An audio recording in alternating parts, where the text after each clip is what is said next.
پھر بلکہ اب تو جنازوں میں ہوتا ہے، 7 بجے کا جنازہ ٹائم دیا، 8 بجے کا ٹائم دیا، تو وہاں بھی خطابات شروع ہو جاتے ہیں، اور پھر جو ہے وہ لوگ وہاں بھی جو ہے وہ عجیب مخمسے میں پڑ جاتے ہیں۔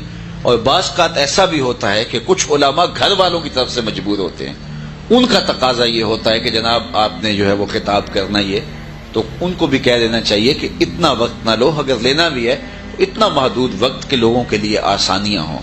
تو یہ ساری چیزیں ہیں جو ہمیں اسلام نے سکھائی ہیں، ہمیں دین نے سکھائی ہیں، تو ہمیں اپنے وقت کی قدر کرنی چاہیے اور اپنے وقت کو سنبھال کے گزارنا چاہیے۔ پھر وقت کے اندر بہت ساری گنجائش ہوتی ہے، جو ہمارے پاس فارغ وقت ہوتا ہے، فراغت کے جو لمحے ہیں، ان کو غنیمت جانا چاہیے۔ پرانی بات ہے، پتہ نہیں اللہ نے اس کو اس وقت زندگی کے حال میں رکھا ہے یا وہ شخص انتقال کر گیا ہے۔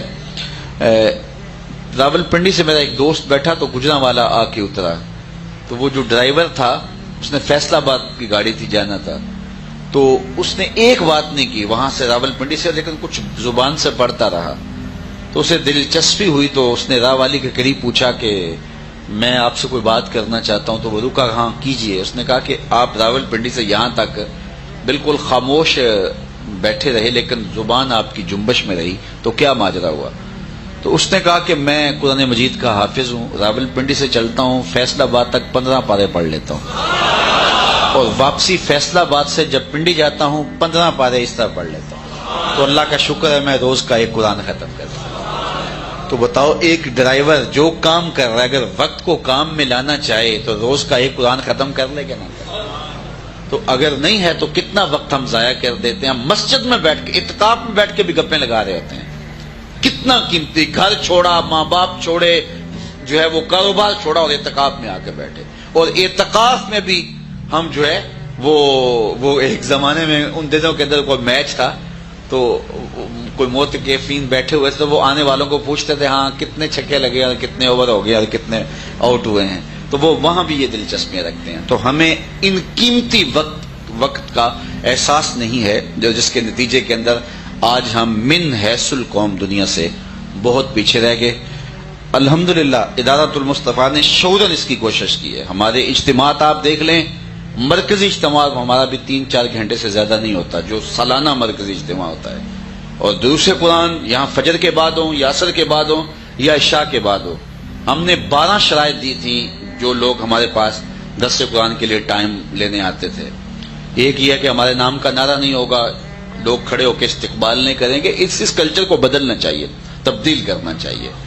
اور پہلے تو ہم نے 1 سال جو ہے وہ کھانا بھی اپنے ساتھ ہی باندھا تھا کہ کہیں سے کھانا بھی نہیں کھائیں گے، تو اس طرح پھر لوگوں نے کہا نہیں یہ تو شرمندگی ہے ہمارے لیے کہ آپ کھانا بھی ساتھ لے کر آئیں، تو اس طرح ہم نے جو ہے وہ نظم دیا تھا، 12 شرائط دی تھی، اور وقت پہ شروع ہوگا۔ عشاء کے بعد اگر پروگرام ہے تو پھر وہ 2 گھنٹے کے اندر اختتام پذیر ہوگا، ورنہ عشاء کے بعد پابندی رہی کافی عرصہ، لیکن پھر مجبوریوں کے تحت کچھ لوگ اتنا جو ہے وہ مجبور کر دیتے ہیں، جانا بھی پڑتا ہے، اور بعض جگہ ایسی محفل میں ہم پھنس بھی جاتے ہیں کہ جہاں وقت بڑا ضائع بھی ہوتا ہے لیکن کہہ بھی دیتے ہیں۔ لیکن عمومی طور پہ ہمارے جو تنظیمی پروگرام ہوتے ہیں سارے ٹوٹل کے ٹوٹل یا فجر کے بعد ہوں گے تو پھر بھی وہ 1-1.5 گھنٹے کے اندر ختم، اسی طرح عصر کے بعد ہوں گے یا مغرب کے بعد ہوں گے یا دن کو بھی ہوں گے، تو مخصوص وقت ہوتا ہے۔ اور الحمدللہ پوری دنیا کے اندر ہم جہاں بھی جاتے ہیں ہزاروں کی تعداد میں لوگ جمع ہوتے ہیں، تو اس کی وجہ اللہ کی خاص عطا ہے، لیکن ظاہری اسباب میں سے ایک سبب یہ بھی ہے کہ ہم لوگوں کا وقت ضائع نہیں کرتے۔ 40 منٹ 45 منٹ گفتگو ہوتی ہے تو کوشش ہوتی ہے کہ یا اللہ تیری مخلوق آئی ہے اور یہ دور غفلت کا دور ہے اور دین سے دوری کا دور ہے، تو یہ لوگ سننے آئے ہیں تو ان کو زیادہ سے زیادہ بامقصد باتیں بتائی جائیں، اور شعوراً ہم کوشش کرتے ہیں، اور الحمدللہ کافی حد تک بعض مواقع پہ ہم کامیاب بھی ہوتے ہیں اور اس سے بہت سارے فوائد مرتب ہو رہے ہیں۔ میں اپنے معاصر علماء کرام کو کہتے ہیں کہ اگر آپ بھی چاہتے ہیں کہ لوگ آپ کو سنیں، آئیں، بیٹھیں، غور کریں، تدبر کریں، یہ کیا کہنا پڑتا ہے نا کہ جناب توجہ میری جانب رکھیے، میں تو کبھی بھی نہیں کہتا توجہ کیجیے، میں تو کہتا ہوں یہ نعرہ بھی نہ لگاؤ۔ میں ایک زمانے میں پراپیگنڈا ہوا میرے خلاف کہ یہ نعروں کا خلاف ہو، میں نے کہا اللہ کے بندو حکمت سمجھو، میں نعروں کا مخالف نہیں ہوں، لیکن یہ ہے کہ وقت بڑا قیمتی ہے، یہ نعرے یار ان کو لگا لینا، ان کے لیے لگا لینا جو ترلے کرتے ہیں نعرہ لگاؤ، میں تو کہتا نہیں آپ کو، یہ انرجی ان کے لیے بچا کے رکھو. تو وقت بچاؤ اور آپ لوگوں کی وقت کی اہمیت کو سمجھو. لوگ وقت نکال کے آئے اور بڑے بڑے قیمتی جو ہے وہ لوگ جو ہیں وہ آتے ہیں، اللہ کا شکر ہے. تو یہ لوگوں کے وقت کی جو قدر نہیں جانتا وہ اپنے وقت کی قدر کیسے جانے گا؟ اس لیے ہمیں وقت کی قدر کی تلقین کی گئی. تو حضور نے فرمایا نعمتان مغبون فیہما کثیر من الناس الصحت والفراغ. فرمایا کہ دو نعمتیں ایسی ہیں جس میں زیادہ لوگ نقصان کرتے ہیں، ایک صحت اور ایک فراغت کے لمحے. آج فراغت کی گھڑیاں ہیں، ان کو با مقصد گزارنے کی منصوبہ بندی کیجیے. کل یہ گھڑیاں نہیں ہوں گی، کل یہ وقت نہیں ہوگا. آج موقع ہے، زمین وتر میں ہے تو بیج ڈال لو، کل یہ سب کچھ نہیں ہوگا.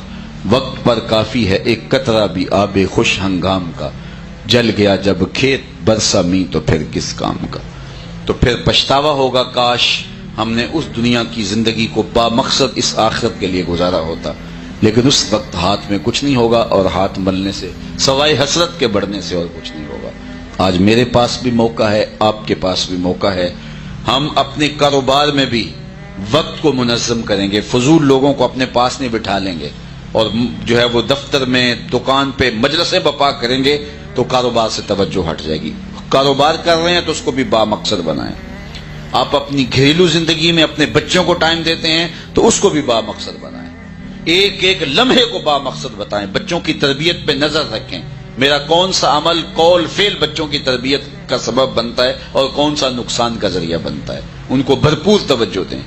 اور اسی طرح اگر آپ جو ہے وہ دینی معاملات کے اندر ہیں تو جب نماز پڑھنے کھڑے ہوئے ہیں تو پھر نماز ہی پڑھ رہے ہوں، پھر دکان پہ نہ ہوں، پھر کسی اور جگہ پہ نہ ہوں، اور پوری توجہ اس کو دیں. پھر دیکھنا کہ نماز کا ہاضم ملتا ہے کہ نہیں، نماز کا سرور ملتا ہے کہ نہیں.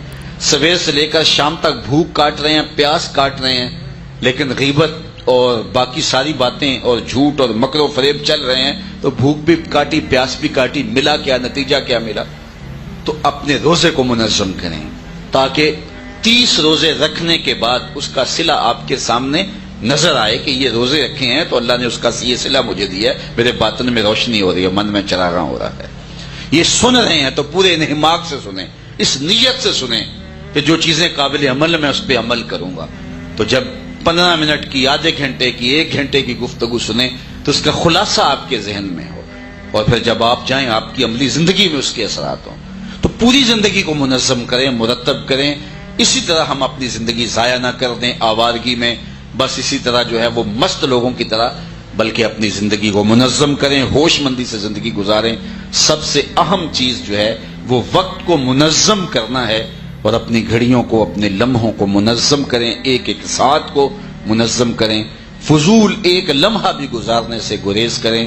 صحت پہ بھی اچھے اثرات پڑیں گے، روحانیت پہ بھی اچھے اثرات پڑیں گے، مذہب پہ بھی اچھے اثرات پڑیں گے، آپ کی شخصیت بھی باوقار ہوگی.